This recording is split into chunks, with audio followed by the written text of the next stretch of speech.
Kaum muslimin dan muslimat yang selalu dalam lindungan Allah.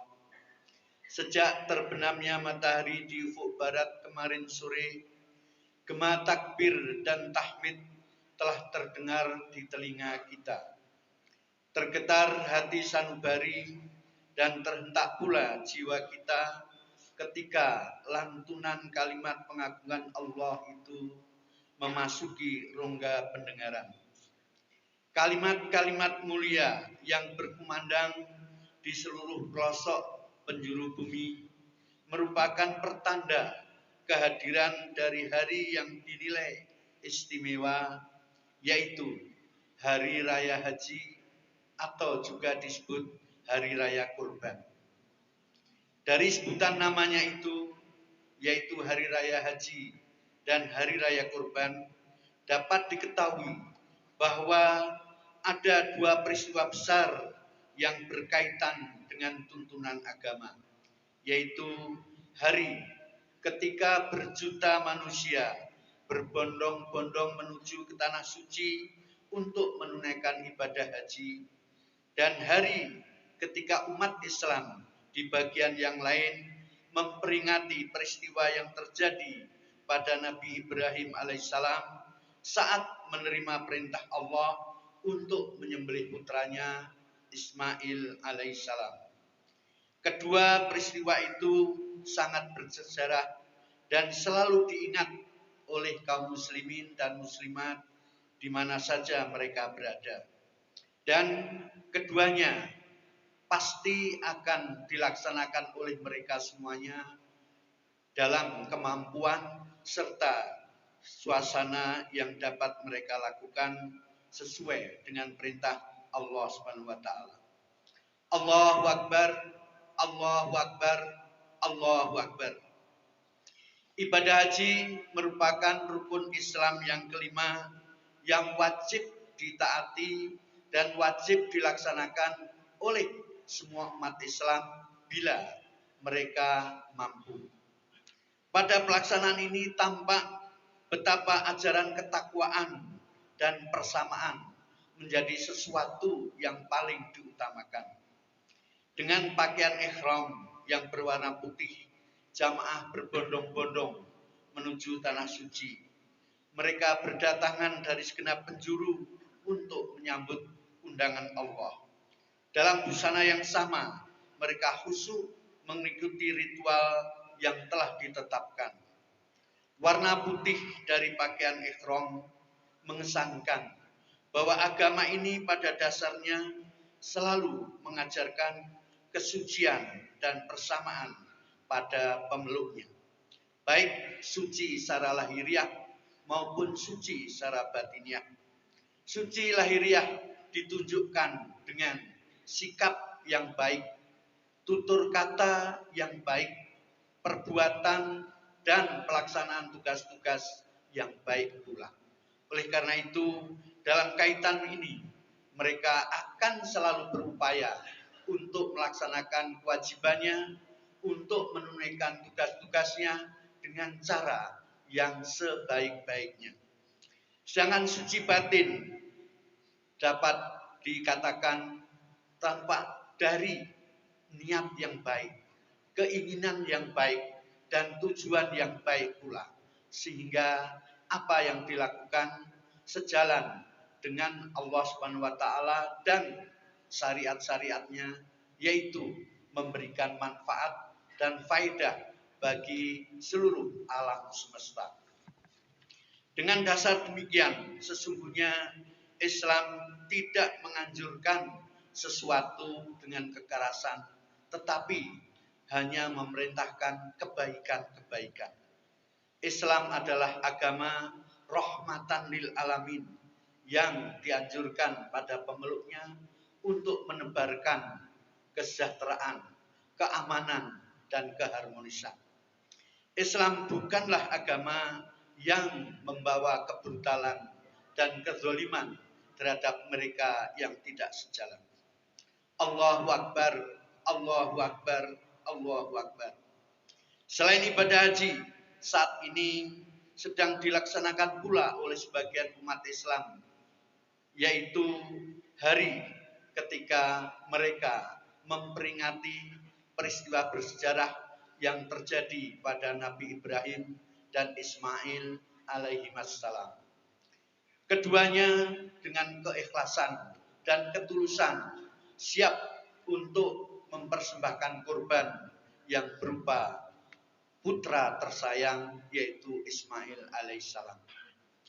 Dalam kaitan ini Al-Quran menginformasikan bahwasanya dalam Islam kurban sudah ada, sudah dimulai sejak Nabi Adam alaihissalam. Sebagaimana firman Allah dalam surat Al-Maidah sebagai berikut.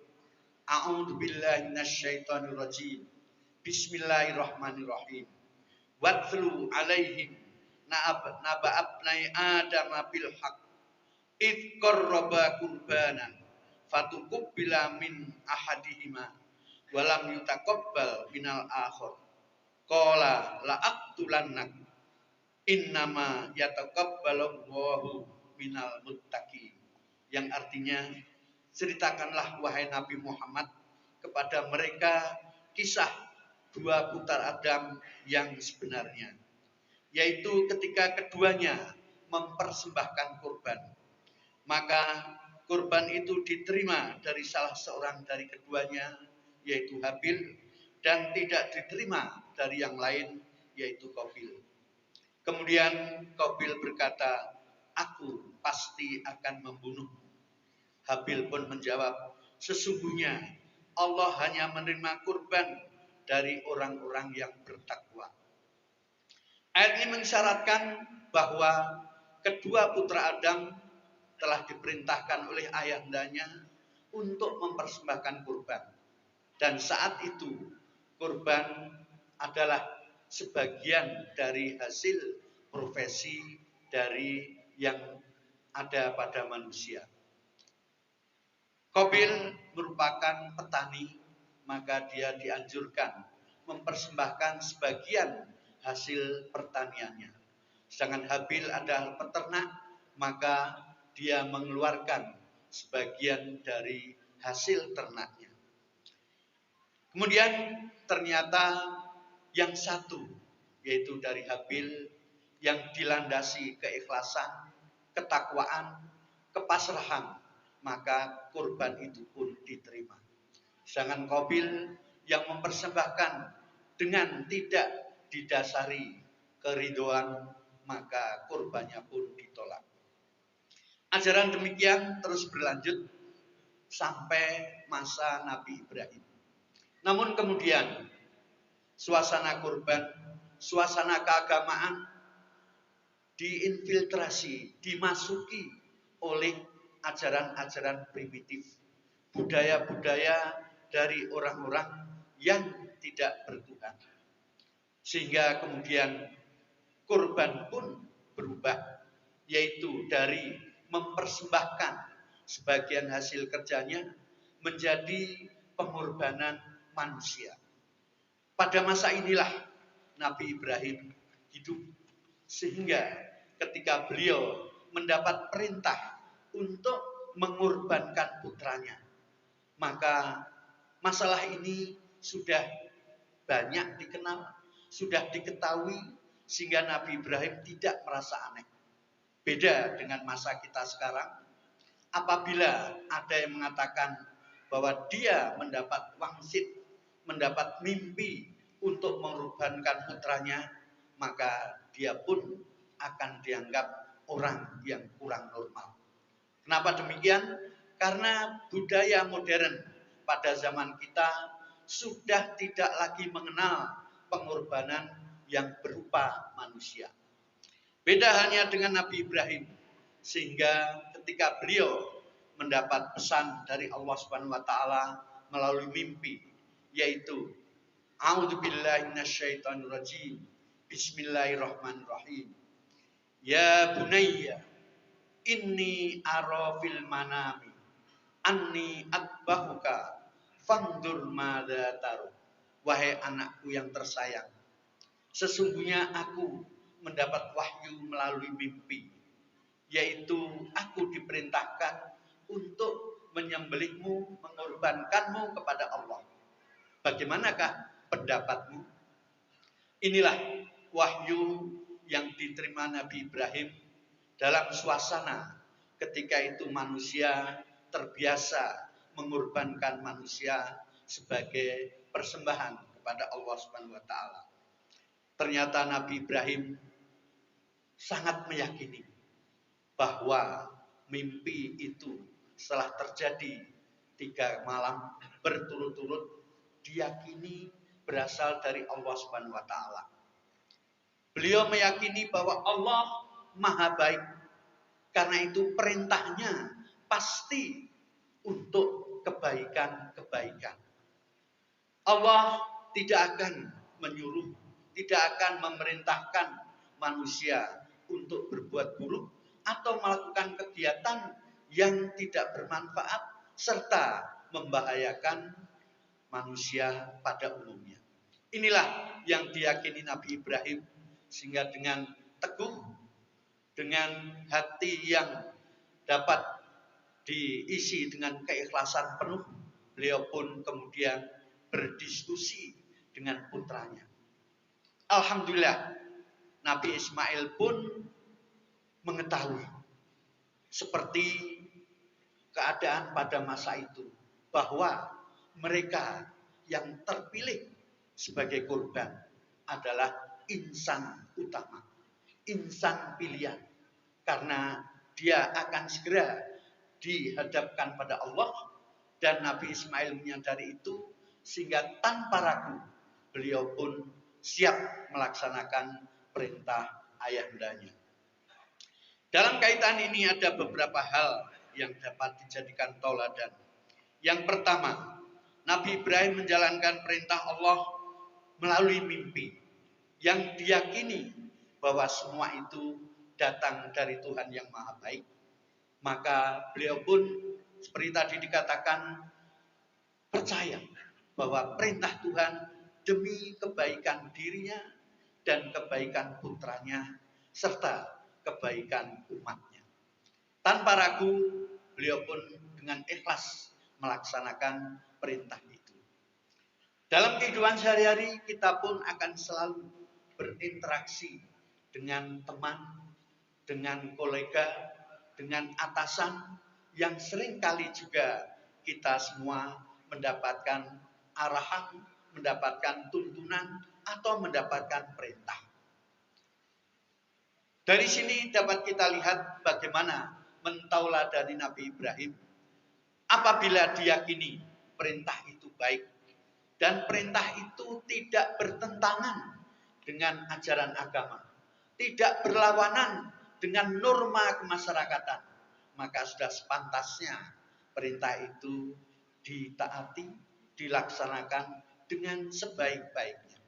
Inilah hal yang perlu kita cermati, bahwasanya ketaatan pada Allah Subhanahu wa taala, kepatuhan pada Rasulullah sallallahu alaihi wasallam, serta mau mengikuti arahan atasan yang tidak bertentangan dengan ajaran agama merupakan sesuatu yang wajib kita laksanakan. Kemudian hal yang kedua adalah bahwasanya berkorban itu mestilah disertai dengan keikhlasan, disertai pula dengan perasaan bahwa korban tadi akan dipersembahkan kepada Allah yang Maha Baik. Dari sini mestilah korban juga dipilih sesuatu yang terbaik. Dari kisah 2 putra Adam, ternyata korban yang diterima adalah yang diberikan secara ikhlas, tidak disertai dengan kekecewaan atau menggerutu, tetapi dengan keikhlasan penuh, maka yang menerima pun akan dengan ikhlas juga menerimanya penuh. Kalau dalam Al-Quran dengan istilah radhiyatam mardiyah, seperti yang diungkapkan pada akhir surat Al-Fajr. Korban yang terbaik pasti merupakan sesuatu yang layak kita berikan, dengan dasar apabila seseorang memberikan sesuatu kepada orang lain, mestinya sebelum diberikan dia akan merasakan, seandainya saya yang diberi benda ini, akankah merasa senang atau merasa kecewa? Kalau benda itu baik dan menyenangkan, pasti yang akan diberi juga ikut senang. Maka saat itu layaklah benda tadi diberikan. Sebaliknya, kalau pemilik tersebut ternyata juga tidak senang pada benda tersebut, maka tidak layaklah benda itu untuk diberikan. Dengan demikian, berkorban merupakan suatu sarana untuk berbagi, dan berbagi itu mestilah yang terbaik yang dapat kita lakukan. Karena tanpa hal demikian, tentu hal itu juga akan menimbulkan antipati daripada mereka yang menerimanya. Inilah hal-hal yang perlu kita perhatikan dalam memperingati peristiwa besar yang terjadi pada Nabi Ibrahim alaihissalam. Sehingga mereka pun kemudian selalu menjadi panutan dan dikenang sepanjang masa, sebagaimana Allah mengatakan, inna hadza lahuwal balaul mubin wa fadainahu bi dzibhin adzim wa tarakna alaihi fil akhirin salamun ala Ibrahim kadzalika najzil muhsinin. Sungguh ini suatu ujian yang nyata, dan kami tebus Ismail itu dengan binatang kurban yang mulia, dan kami abadikan baginya sebutan yang baik di antara orang-orang yang datang kemudian. Salam sejahtera semoga terlimpah atas Ibrahim. Demikianlah kami memberi ganjaran kepada orang-orang yang berbuat kebaikan. Surat As-Saffat ayat 106 sampai 110. Pada akhirnya, marilah kita selalu berdoa agar kita pun dapat menteladani Nabi Ibrahim dan Nabi Ismail dalam ketaatannya dan dalam keikhlasannya. Dua hal tadi merupakan kunci dalam kita berbuat, bersikap, ataupun berperilaku. Ketaatan dan keikhlasan akan memberikan kita rasa aman, rasa tenang, dan nyaman dalam kehidupan itu.